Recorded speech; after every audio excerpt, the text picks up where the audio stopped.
what questions we got going on today. What feedback are you looking for? Um, what advice are you wanting to get? Maybe you're dealing with a difficult customer or difficult employee situation. Maybe your profits aren't where you want it to be, or maybe you're having a harder time closing right now, or looking for advice. Josh, I see your hand up. Go for it. Hey, Josh Dorfel here.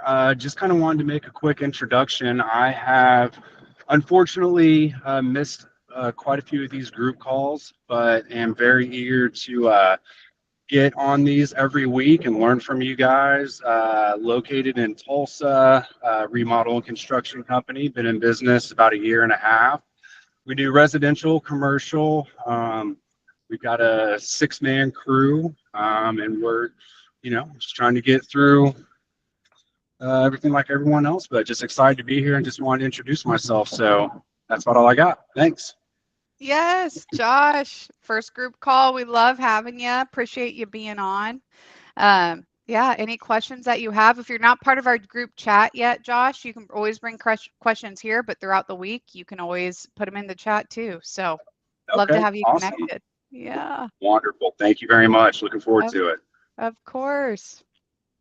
And it's always nice to have a contractor here local because I am not handy. So it's always nice to have a client that we can call up, be like, hey, can you come help me? Let me know. We'll come take a look. Yes, love that, Josh. All right. What questions do we have today? Thoughts, concerns, grievances, stuff we're working through?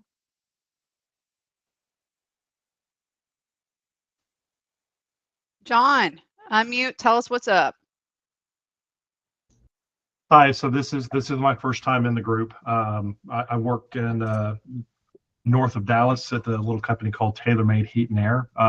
We are right now we're struggling to close deals. We're really having a hard time in the home. We have a selling tech. We're trying to bring another one on board, but the challenge we have right now is closing at the table. I'm working with the technician as much as I can, but my sales experience is limited to inside sales, and my sales experience is limited to building relationships and that sort of thing. So when we get to the table, with getting to the table, it's just closing the deal at that time. So that's where our struggle is lying. And I'm just, if there's anybody has any advice on how I can help my technician become a better closer. Hey, John, I don't have a direct answer for you, but I was going to say I'm right in Sherman, so I see you're in Van Alstyne. We're pretty close together. Yeah, welcome. Thank you. I'm with Southern Summit Built if you want to go look us up. Okay. But welcome. Love that. Love that connection. Jordan, I see your hand up. I would love for you to unmute and give some advice here. Yeah. Especially since you're on the service side as well. Yeah, John, what is your business? So we do primarily, well, we do residential air conditioning services and installation. We offer basically the full gamut on that. Duct cleaning, duct repair, IAQ, HVAC, all of it. We're not shying away from any of it. We're not getting the closes that we'd like. Gotcha. Well, first thing, we sell electrical services. First thing I'd say is I think it's pretty normal. It takes a lot of training and a lot of hard work to get to a point to get to that point. The biggest changes for me and where I see the most success is building a good, better, best estimate system. Mm-hmm. And that just takes time. I'm sure your coach has worked with you on a one sheet, making sure you're presenting that each time.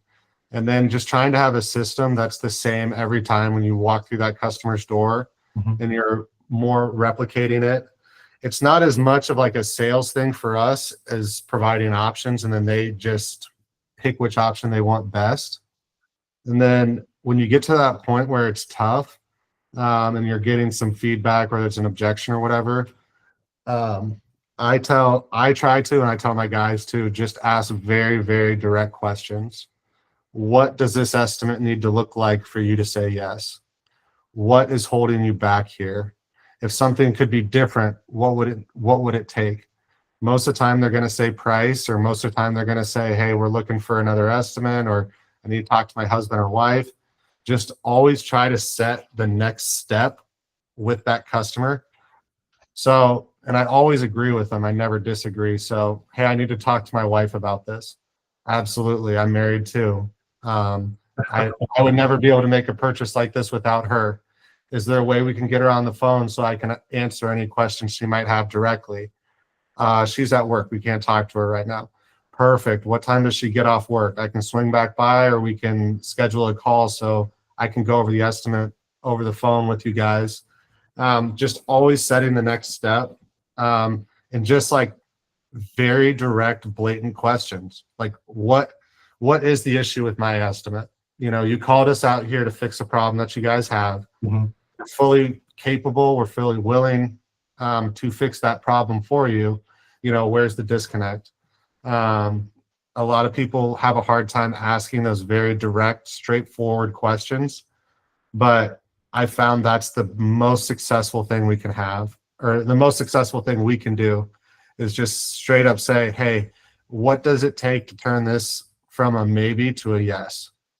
And when you come at it with that attitude, now you might have to, one thing that we struggle with, or I struggle with, is they say it's price. Well, now I'm slashing my prices. I'm trying to figure out the best way to get away from doing that. But if you spend the time to go to their house, build an estimate, do it, you've already invested so much time, effort between the GLS call or the Facebook ad or whatever got you there, Mm-hmm. the time, effort, energy, van, all that stuff to get to their door. I mean, by the time you've provided that estimate, it's probably already cost you $300 to be there. Oh yeah, absolutely. And not just the cost of the $300, but now it's lost revenue. So it's like, you really want to try to get those tough questions asked. And the only way to answer those tough questions is to ask them. Yeah. And most people, when you ask the very direct questions, they will answer them, but you've got to ask them for them to answer them. So it's that wording, right? I mean, we got them to the table, right? That was priority number one. We built those systems, we built those processes, we present that good, better, best option for those customers. And now it's that, here we are, we're presenting, we're going over everything, we're giving you all the pros and cons of each one. Now it's, well, I need to talk about it, I need to think about it, and getting him to overcome that particular objection. And like you said, that's where I've struggled, is walking him down the pathway to the next yes, or walking down to the next step. So I appreciate that input, really, I do it. And some of the ways you put it, the right language on how to approach that customer and how to say it a certain way, and it's just being direct and getting him comfortable about being direct with that customer instead of fearing losing that sale. Just go ahead and ask the question, because if you're not going to get the sale, you're not going to get the sale. So we're 100%. Yeah, the easiest thing to say is just, hey, here's my card, call me when you're ready. Yeah. You know, and but that doesn't turn anything over, because No. if you let that go, if you walk out the door, your chances are at least 10 to 15% less the minute you walk out the door, and then the next day you're down another 50%, and you're giving him time to think about it, and you're giving him time to go over other options or find someone else to do it for you. So that's the speed that those things go away, and that's what I've tried to get him to understand. We put him on commission based. You saw his repair sales go up, but it's just those system sales that have kind of not happened. And the reality for an HVAC business is that you can't just survive on repairs. You have to do system swaps. And that's where we're trying to get to now. We've got several opportunities, and we've let them slip by the wayside because we have failed to ask those questions. Mm-hmm. So I appreciate that input very much. Yep. No problem. Yeah. Yeah. One thing I always like to keep in mind is the first rejection somebody gives is very rarely the real objection. And so always, like Jordan said, like, not disagreeing with him. Hey, absolutely, I understand, this is a lot to consider. If all HVAC guys charge the same price, what would cause you to go with one over the other? And then we're taking price out of it. What really matters to this person? Is it getting done quickly? Is it that, hey, I want the best materials because I do not want to deal with this again? Just getting past that first objection. And then another thing, Jordan, that I love that you said is we never want to leave one appointment without the next appointment booked. And so absolutely, I'm going to give you as much time as you need to make that decision, to talk to your wife. Today's Thursday. How about I give you guys this evening before the weekend hits? I'll call you guys late Friday evening. Does either 2 p.m. or 6 p.m. work good for you for just a quick 10-minute follow-up call? And you actually have them agree to the follow-up time. You send them a calendar invite so they know it's there. What that's going to cause is going to cause them to be much more likely to have a decision made because they know that you're going to be calling them. It also gives them an opportunity to say, hey, actually, I'm probably still not going to have a decision made by Friday because this is just way too outside of our price point, which is way more than we ever thought it was going to be. Totally get that. We offer financing options. Is that something that you guys might be interested in? I could totally have you scan this QR code and look into it, And so just keep that in mind. First objection is usually not the real one, and then never leave one appointment without the next appointment booked. Carlos, I don't know if you have feedback on this or another question, but would love for you to fire away. To John on this here, it's I was trying to get clarification if he was having issues with his tech selling the repairs or the installs, and he mentioned the installs. I speak for someone that's the owner of the company that does the estimates myself. But before that, I used to work for a big company, and one of the things that they taught me really well was to make sure we understand how the customer is buying first. Whether they're doing a single payment option or they're doing financing. Once you understand at least that, you can kind of tailor your approach to what the customer's needs are specifically. And then another thing that really helped me when I was selling close quite a bit of our calls was being able to fall back to the office and say, hey, when the presentation is over and you say, we can, get this done for you tomorrow, Tuesday, Wednesday, Friday, Monday, whatever that day is.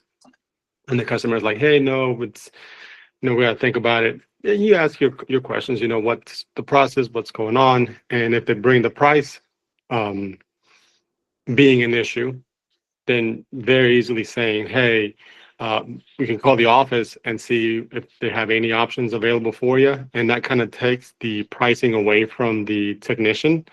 And it gets the office involved, which in the office, you should have someone that's a little bit better at closing these deals. And now you're working with the customer as a technician, trying to get them a better offer together.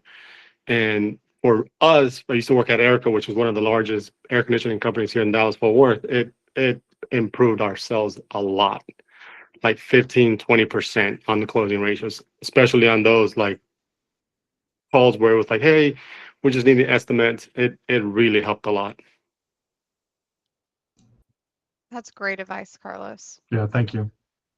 Yeah. I saw another hand up. Ty, thoughts, questions? Good morning. Yeah, a quick one. I come out of sales for 30 years, and I'll just tell you that, and sharing this is not only good for everybody in the industry to say, and that's to start the conversation by just asking what you were just saying. And I'm asking you to tell me how you're making decisions, but the way I phrase it is what criteria are you guys going to be using when you're selecting someone to do the repairs, do the remodel, put down your flooring?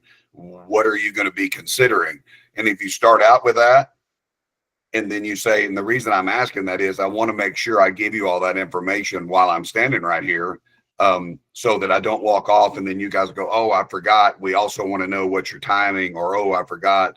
Do you guys offer any financing? And when you say that up front, just like he was saying, you don't leave out of there with the unknown. You don't leave out of there with, I have no idea how I didn't get it. And again, as y'all all know, you may not be their people.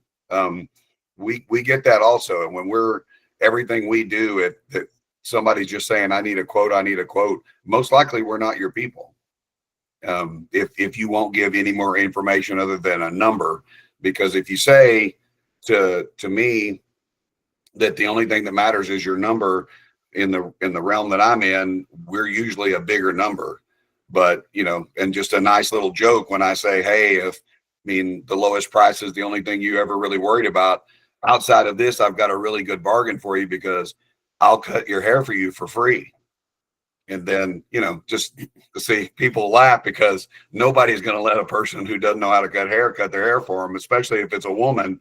And saying that, it lightens it up to, it isn't about price. I mean, you do want to know where we're from, how many people we've worked with, what our experience is, what our techs know, what our equipment is, and now it all comes into play. So I don't want to walk. I'm in 100% agreement that your time is really, really valuable, especially on an in-person visit. Totally agree. And kind of to that point, Ty, Jordan, I don't know if you saw Laura's question in the chat, but she asked if you charge for estimates. I know we've got a lot of service companies here, and I know personally, just from you guys, some of you being my clients, that some of you do charge for estimates, some of you don't. Some of you guys do in certain seasons, and some of you, and then maybe not in certain seasons. But wanted to see, Jordan, what advice you kind of have for Laura there. We'd love to charge for estimates, but some things were happening. So if we schedule a call and we are charging a fee to come out, it really sucks if we're backed up on our schedule and then we have to reschedule, because we might have that job booked for 11 a.m. The 9 a.m. job went from a half-day job to a full-day job, and now we've got to rebook an appointment that we've already charged a booking fee for. So that's tough. The other part was we were losing, it's slowed down a little bit for us with our GLS, and now we've added in Facebook, so it's starting to pick back up again in terms of our volume. But we were trying to get in front of as many people as possible, so we had kind of suspended that. So we had tried it, put it on the shelf. It's something that I would like to do, but we were just seeing a lot of pushback from it. So before we re-implement it, we're going to really work on our call script and getting that ironed out, and also trying to figure out the best way to maybe have a float person or something like that. So if a job is backed up and that appointment doesn't get booked or doesn't get made, we still have someone that's out to go. Because that was, I think, the biggest stumbling block for us. If we book a call with a paid estimate, but then we can't make it there that day or within a 3-hour window or whatever we set, then that looks really bad for us. We're also having trouble with our software applying that payment to the job. So once if we have like a $99 booking fee and then it gets refunded into the cost of the job, there was just a lot of training. It seems simple, but there's a lot of training with your team that has to go involved with that, because then the techs out in the field have to acknowledge that, realize that, and apply that fee properly. We were getting sometimes double refunded on the jobs, just because it was a training thing. So when you implement something like that, it has to be something where everybody's 100% on board and knowledgeable about it. That would just be my advice on it. I fully agree with it. I think it's the best procedure, but we just weren't ready as a team to implement it. Thank you, Jordan. That's fantastic feedback. I just wanted to offer on something you said about the script on selling it on the phone.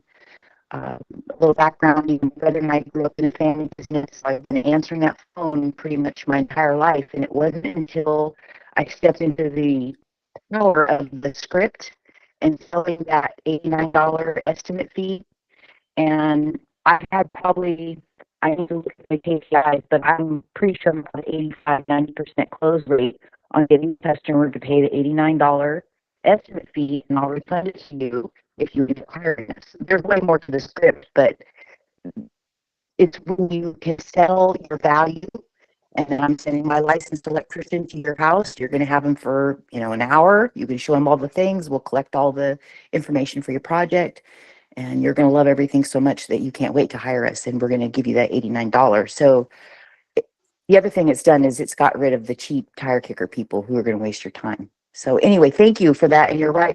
If you're using House Call Pro, you have to create a job for the estimate. You can't, there's nowhere in the estimate module to create an invoice to collect the fee. And I'm collecting it before the electrician shows up. So what House Call solution is that you have to create a job, create an invoice, and then when you're on the job, which is an estimate, you can create another estimate on that job and then convert it to the same job number. And it is kind of you got to pay attention, or you're going to have either you're not going to be able to refund them the $89 or you get double refunded. Yeah, we use House Call Pro as well, and that was the issue we were having is the techs were getting confused because the job showed -$99 or -$89 before they showed up because it already had a payment applied to the job, and people were just getting really confused, and it was not getting done. It was not getting done the right way. So it's definitely something we want to go back to, because just like you said, the tire kicker people, it eliminates that, but we're not ready as a group. Like, we're working on so many other things. I'm trying to not just barf everything out at once to the group. And I'm trying to just focus on one thing rather than try to do too much at once. Yeah, I agree. Thank you so much, Jordan, and congratulations. Glad that things are picking up for you. Yeah. Ty, I see your hand up. Okay, Jordan, I'm going to share something with you. Where are you located? Omaha. Okay, so you're far enough away that it won't hurt my good friend, because I talk sales strategy with every person that's my friend. I have several small business owner buddies. One of the things I hate beyond belief is not being able to set an appointment with a plumber, electrician, HVAC. I hate it. Like, I don't want to get my hair cut and go sit and wait for the haircut lady to be ready for an hour and a half. I don't do it. I pay more to get my hair cut at an exact time.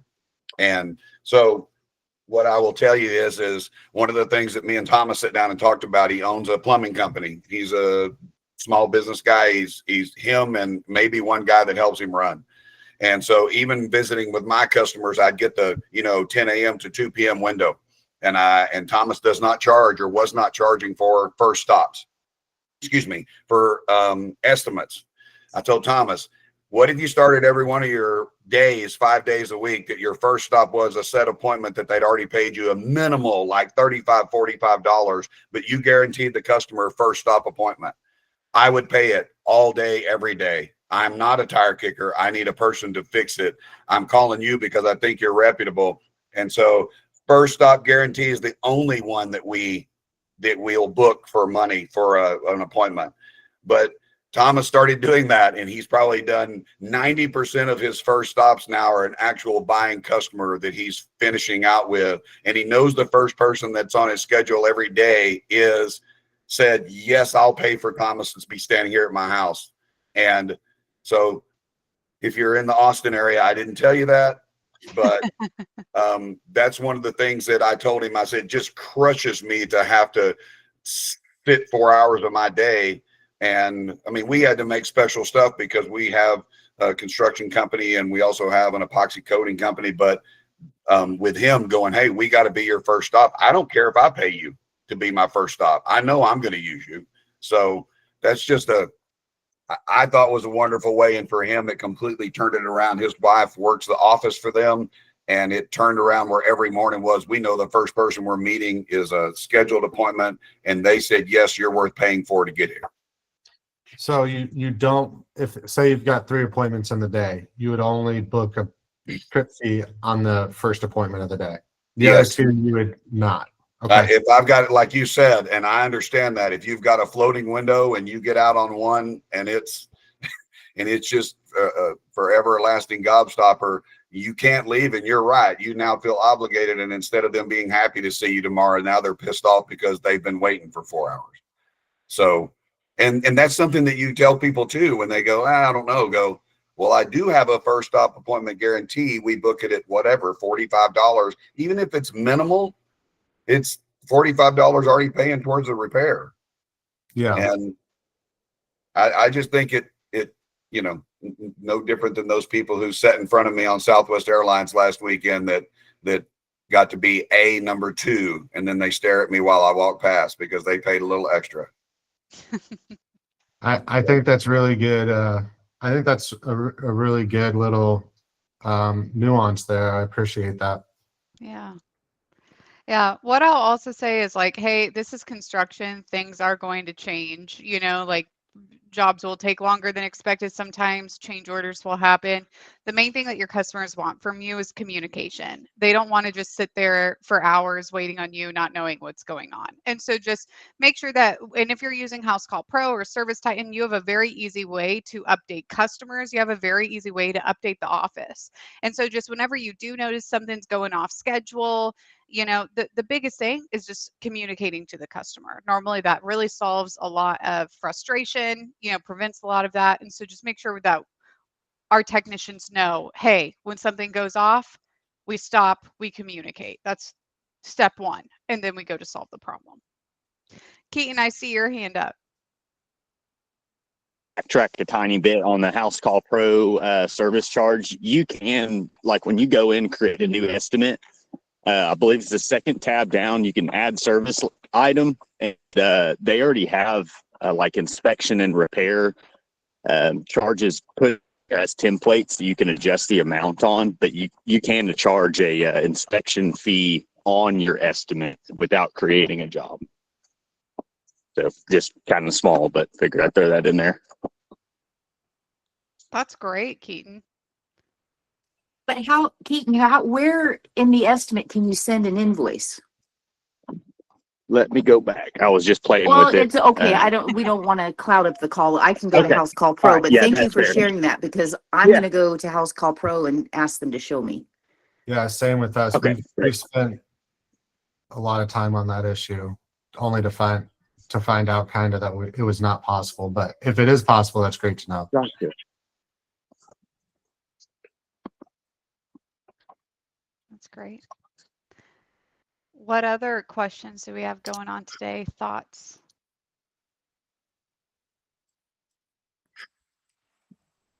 I want to chime in real quick. I don't know if anyone saw, I know some people did, saw what I posted in their group chat yesterday. But so I've heard some of our clients, and we're kind of dealing with the same problem as well, where we hear a lot of, especially on the construction side, like we hear a lot of, hey, we want to wait until, you know, early next year. Are any of you guys else getting that? Like, hey, we want to book, you know, after the holidays, after winter. Yeah, I think probably most anyone that's in construction is getting that. So I posted, I went ahead and made this like just simple PDF document on Canva. I'm going to post it in the chat. But I kind of want to talk a little bit about the concept behind this. And so this is designed for power builders. We can design this for your business very easily as well if you want to make something like this for your business. But basically, it's like an infographic, right, that we're going to include in emails that we send to people about like 10 reasons why winter is the best time to start your project. And what we've kind of realized is that in most cases, like the reason why someone would want to wait to start is like not a real reason, right? Like it's not an informed, it's not like a construction-based reason. I understand that there are some industries that some of you guys, there's some work that you can't do as much or can't do it all during the winter, right? Like it's like concrete, for example, I know is like very temperature dependent. Some of you guys live in cold climates, whatever. And so the main idea here, though, that I want to like kind of lean into is, you know, we made this visual I'll share my screen real quick. We made this visual to kind of like use as a sales tool, to have something that's actually physical that people can read. But the main idea here is that in a sales process, a mistake that's often made is when people have any sort of objection, right? Or any sort of hesitation or any sort of like wanting to delay.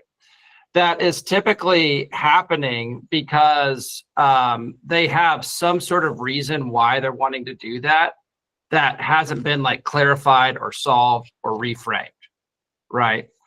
And so the concept that we want to really use is that whenever we're in a sales situation and someone has an objection of some kind, we first of all don't want to just take the surface level response that we're getting, right?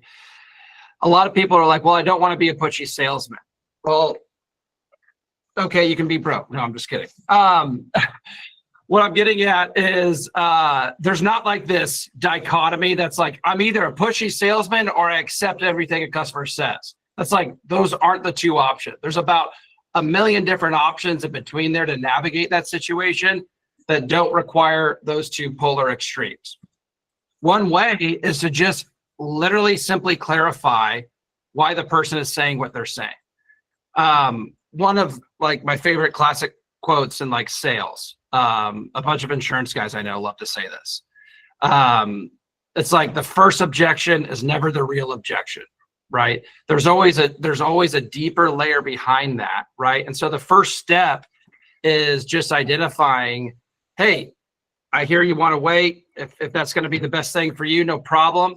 Tell me a little bit more about why that is, right? Or why are you guys wanting to wait? Or what's going on? Is it the holidays? You know, do you have a plan? Then you get that response. And then the next is, hey, I totally hear you. You know, a lot of other people think that, but they're going to be surprised to find that in this particular case, that there's actually a lot of reasons why you would want to start your project now. In fact, I'd love to go over some of those reasons with you. And here we have 10 reasons, and then we seal it with an offer. And so the main idea is like whenever we're in sales situations, we really want to make sure that we're stopping for a second to clarify why someone isn't wanting to move forward or why they even are saying the reason why they're saying, right? We want to make sure we understand the world, we understand the perspective so that we can truly solve it, right? It's like a doctor needing to understand what the actual symptoms are. In order to solve it and address it, we need to actually understand what the real issue is. And then we can step into a reframe where it's like, hey, you know, a lot of people think that, but that's actually just a giant assumption. In fact, it's actually much better for you to start now because we can, you know, a lot of times prices go up at the beginning of the year. We can get faster permitting and inspections because the city offices are less bogged down. Our availability won't be guaranteed next year. We can act, if you act now, you guys have momentum. Don't make this another thing on your New Year's resolution list next year. You guys want to act now. You guys are interested now. We're talking about this now. The longer we wait, the less likely that you guys are going to ever do this. It's just having that confidence to step in and reframe whatever the objection is as a reason to like get started now or get started quickly. Typically, people don't start or delay, right? Because they either don't have a sense of urgency of starting now, right? So people delay because there's no reason why they need to, there's no pressure, there's no urgency to start now. And so what we want to do is actually reframe that sense of urgency and confidently, like not be timid about it, but confidently tell people, hey, here's why you should actually consider starting now. And so I don't know if this is helpful for people, but I thought, you know, it's a pretty helpful thing for our business. And I thought you guys could use that too. I just thought it was a good reminder that as we approach the winter season, a lot of times this like slow season concept for a lot of industries is just a giant misconception. It's like an assumption, I would say, for most construction fields. It doesn't have to be a slow season. And to say something kind of uncomfortable, be careful as a business owner, be careful you yourself kind of buying into that assumption too, right? Be careful that you are also kind of internally anticipating a slow season, because I guarantee you, if you're anticipating that, that is what's going to happen, right? Instead, reframe how you see that yourself and see this as a, wait, there's no reason. What would we have to do to stay busy, right? What would we have to do? So something that we're doing right now is like making a list of 25 like legitimate prospects that we've done walkthroughs for, that we've done estimates for in the last 18 months. And we're talking to them, we're calling them, we're texting them and emailing them, and we're giving them a reason to start now. We're creating a sense of urgency. We're creating more value to start now. You can't expect anyone just to like look at an estimate. I know it can sometimes happen, and those are always the easiest, greatest sales opportunities, to look at an estimate and say, oh, it's good, right? Like, let's go ahead and start. People are spending a lot of money on the services that we all provide. There's a lot of hesitation, but with clarifying the reason why, and then confidently, I really want to lean into that word, confidently asserting and reframing, hey, I understand why you have that reason, but let me reframe it. And what I mean by reframing it is, I'm like, what I mean is, we're taking your worldview and completely turning it on the opposite head to actually show you that how you think is actually the like what's real is actually the opposite of what you're thinking right now. I just want to make sure that you know that before making a decision. And then sealing it with an offer, right? Because we can make arguments all day long about why someone should start now. It's like, yeah, I know, but then it's like, well, hey, if you don't start now, you're gonna miss this offer. And this whole stuff, like the book by October 31st or the book by a date thing, a lot of people think it's corny, and people think it's, when I mean corny, they think it's not real. Like, oh, I can, you guys you're just a business, you can offer that at any time. And if people think it's not real, it's because you're not making it real, right? Actually make the thing real. Actually say, hey, we have this offer, we're offering it by this date. Anyone that signs up by this date can take advantage of this offer. And if you don't sign up by this date, you will pay more later, right? The way that we word that is that we are simply wanting to commit to the customers, that are wanting to commit to our team and our business, so that we can keep our high caliber people busy during the wintertime. That's why we're making this offer. It's like, oh, you got me. Yeah, I'm wanting to stay busy during the wintertime. That's why I'm making this offer. I'm not going to allow it to last very long. And it's intentionally designed that way. So anyway, all that to say is, in sales situations, we want to be sure that we're, number one, really clarifying the objection, that we're actually taking the time to listen to a customer. We're actually asking, hey, what's the reason behind the reason? Tell me a little bit more about that. Then from there, we want to reframe, kind of turn it, whatever reason that they have, we want to turn that around and let them see a new perspective that they just don't know. Visual tools like this infographic here, can really help people with that. That's why we have it, right? And then from there, you want to give someone a reason to start now by anchoring it in an offer, right?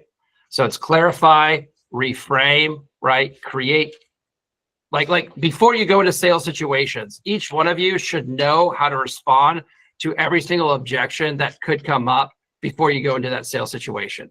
Because for all your guys' businesses, it's going to be the same objections, and there's probably only like 4 or 5 of them max, right? That may be worded in different ways, but that's going to be the same things.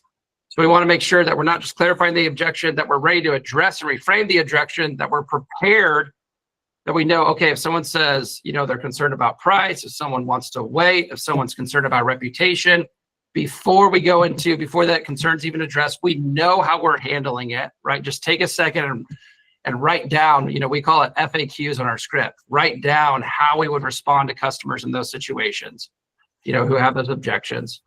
Then we're reframing that using visual tools like a one sheet or like this infographic, and then we're anchoring it in an offer to get someone to act now. So anyway, I just thought that this is something that we're dealing with right now in our business. I thought maybe beneficial for anyone else. Don't know if anyone has any questions on that. or additional comments how they've seen stuff like this work for their own business as well. But yeah, we'd love to hear more from you guys, what you think about this.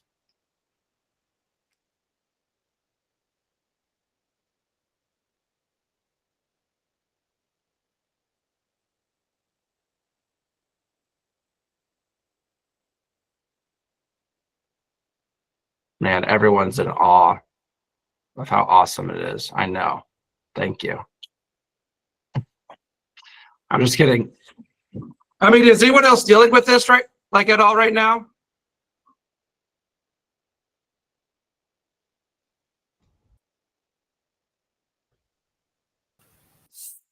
Scott. We're just the opposite, man. This is the time of year we get busy. Nobody wants to do any work here in Phoenix in the summer. So we have just the absolute opposite of you. Yeah. So apply it towards the summer. Yeah. Yeah. But again, it's the same process. You know, we tell people, hey, my guys don't mind sweating. They don't mind being, you know, because it seems like during the summer, it's when everybody wants to do the outside jobs.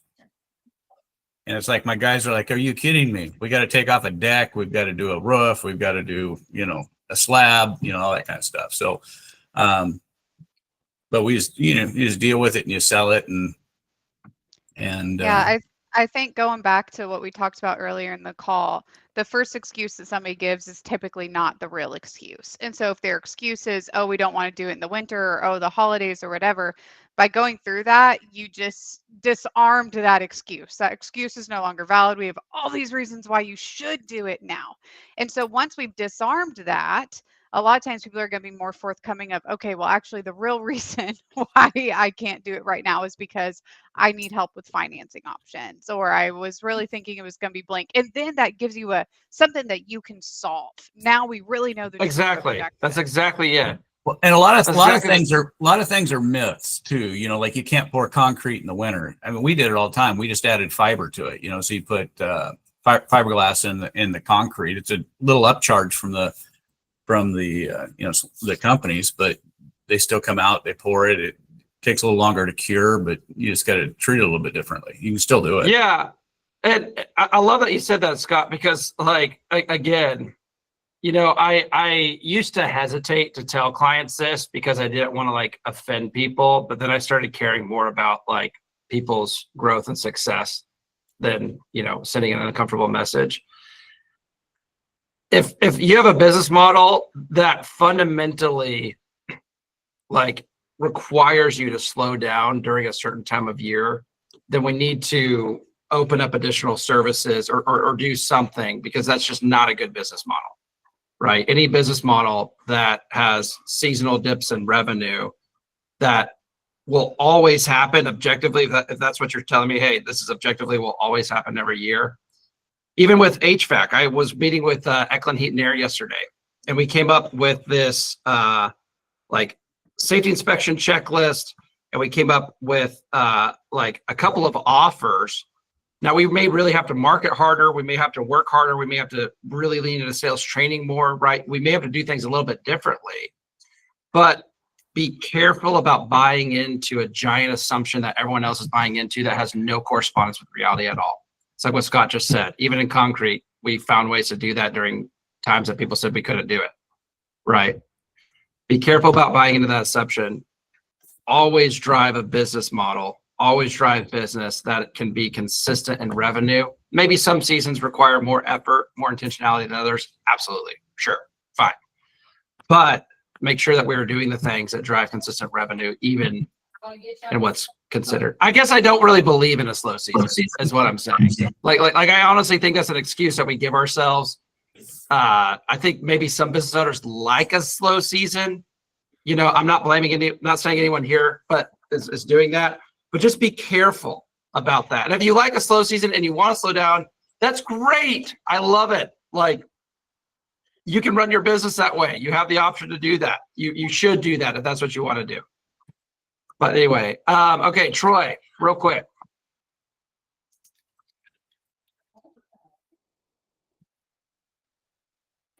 Troy Morgan, you with us? You're unmuted, Troy, but we still can't hear you.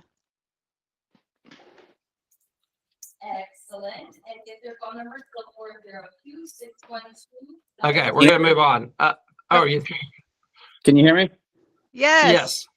Sorry, that Bluetooth thing wasn't working. But yes, I raised my hand simply because I get that a lot. Been doing obviously remodeling of all sorts for a lot of years, but a lot of people do that.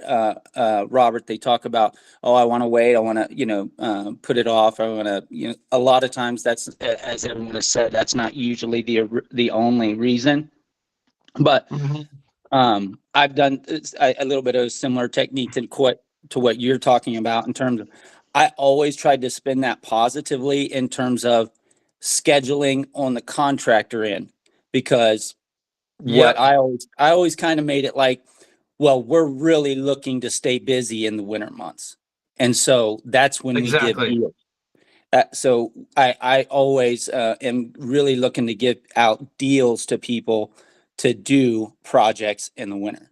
And all of a sudden their ears perk up. Oh, price is better. And then just kind of, and then sometimes, oh, well, if they need to modify something, but I try to spin it positively so that they have motivation to pull the trigger.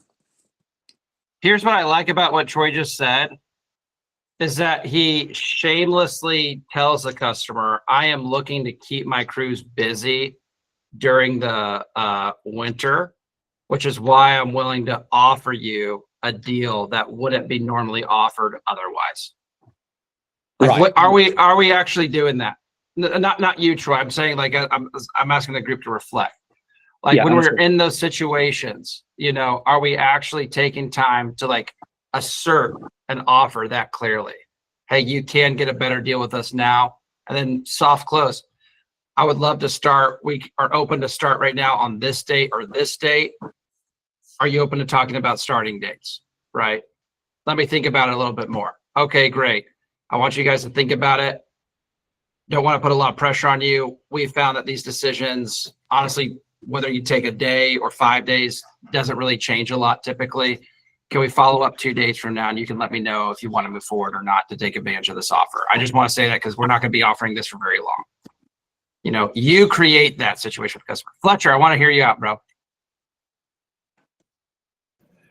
Hey, morning, everybody. I'm actually about to make that phone call conversation with a customer after we go off this phone. After this call, regarding a customer who wants to postpone their job. We're actually supposed to be doing it today, and they canceled last minute. And so I'm going to be calling that customer now after this call to reschedule. But what I want to actually mention too, Robert, is that we did have the mentality that we were a seasonal job, and we're supposed to stop in October. We're supposed to stop just before November. We're supposed to stop in October, and then we're supposed to pick it back up on March 15th, Ides of March. And since I've been working here and taking over, I've been dismantling that mentality that we are seasonal. Business only works when the sun is out and it's warm outside here in Michigan. So we are currently doing jobs in October now. The only thing we are seasonal with is our window cleaning. But we have built up a route work for commercial businesses. And so we do window cleaning in the winter if your job is big enough. And so we do commercial business in the winter. So we're still cleaning windows in the cold. So dude, I can definitely add to my sales process. I love what you shared with that infographic. I'm going to be using that today. I'm gonna coach myself a little bit more for our caller. But what I definitely wanted to at least say was that that attitude does exist, and it's not easy to move out of. But once you move out of it, you can see how well you can be at serving your customers, no matter what the weather is. So, bro, I'm so glad that you specifically said that, because I was actually thinking about you, because I know a few weeks ago we had talked about this a little bit, and I feel like one of our values is embrace discomfort as a signal of your growth, right? And I feel like you did, I don't know what happened from when we had that conversation a few weeks ago to now, but it sounds like that you did that and now you're benefiting from it, right? And so I really, really am glad that you shared that, and I'm really, really glad to hear that. Jordan, Russell put a comment here. We'll close with this. He's like, hey, I need to speak with my wife or husband, as 90% of the objections, they're a hard one to overcome. People are hard. Every call is difficult. I find the best way to move forward is agree and say we'll never be the lowest price in town. So here's the main thing with this is what I like about, then Laura Pierce is like, hey, the only objection we get is our price is too high, right? So 2 electricians, 2 of this, similar, but a little bit different objections. Regardless of what the objection is, if you're seeing the objection come up over and over and over and over, prepare yourself and your team for a way to handle that objection beforehand, right? Don't just say, oh, okay, sounds good, we'll talk soon, right? It's weak. Actually provide the customer value. Hey, tell me a little bit more about that, right? We say our price is too high. What kind of price were you looking for today? Or tell me a little bit more. Well, I just think that, for this kind of thing, it shouldn't cost this much. I totally hear you. And, for a lot of companies that aren't built like ours, that may be true, but here's why we charge what we charge. It's an opportunity to then reframe your unique value, right? We do our process this way, right? Our techs are trained this way. Our team is, this caliber. You're not going to find it with other people. So at the end of the day, customer, it all depends upon what really matters to you. It's just, getting the job done for a budget, and you don't really care as much about the work quality or the people that are doing the work. Is that the most important thing to you? Or is making sure that this work that is going to be done lasts for years to come, that you enjoy the process while you're doing it, and that at the end of the job, you can rest assured and have the peace of mind that you are taken care of well, thoroughly, and that you're not going to have any problems again. Which one's more important to you, right? You tell a customer that. A lot of people don't do that because they're like timid, right? Maybe not timid, but hesitant. I don't know, right? I get it too. I've gotten caught up in the moment of sales. You can get flustered a little bit. But if you can just clarify the objection and then prepare beforehand a response to it, creating that urgency. Of course, they're not going to start now. There's no urgency. There's no reason. There's no offer, right? If you can create that reason, you can book stuff out through the winter. So anyway, yeah, appreciate you, Fernando. Real quick story. Alex Barrientos was in our office this week. We had some people in our office this week, and Alex was here. He was recording a really great video for us, and he was working out of our office. I was coming back to the bathroom, and Alex walks up to me with his phone, and he just sticks it in my face. He's like, "How do you handle this, Robert?" And so Alex is a remodeler down in Sherman, Texas, and he sent a customer a text that said, "Hey, confirming for our appointment to get started tomorrow at noon." And the customer replied to his text saying, "Hey, I actually need to cancel. I went with someone else." So Alex comes up to me and he sticks his phone in my face. He's like, "Well, how do you address this?" So then I typed in a little bit. I typed in a text message and I said something to the tune of, "Hey, that's a real bummer to hear. But understand, I'm always wanting to improve my company. Can you let me know why you canceled with me and decided to go with someone else?" So then customer responded and they said something about the price point and something about the warranty that this other company was offering.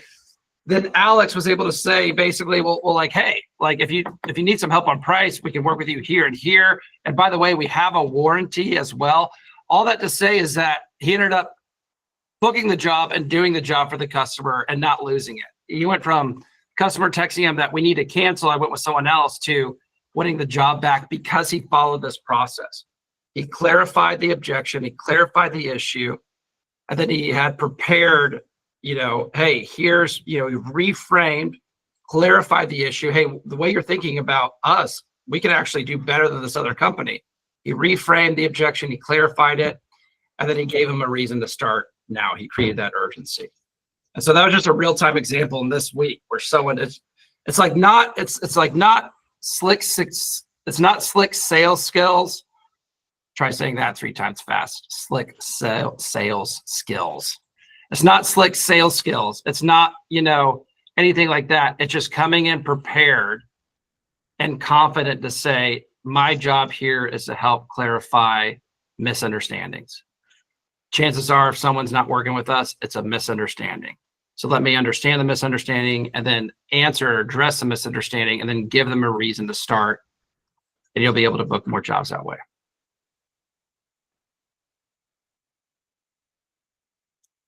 Yeah, Jordan Berry is really enjoying this conversation.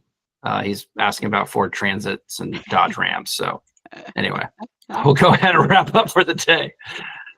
Yeah, that's Jordan, throw that in the chat because that's actually a good question. I'm sure people have reasons on it. So anyway, all righty. Well, let's count down. Went a little bit over time. I think that's okay. Growth on 3. If you're new here to the call, we count down 3, 2, 1. Then we all say the word growth. Oh, Bryce, good to see you, buddy. All righty. 3, 2, 1. Unmute your mics. Growth! Oh, there's Alex. Alex is on the call. Dude, I just talked about you. Just stayed quiet the whole time. I told your story.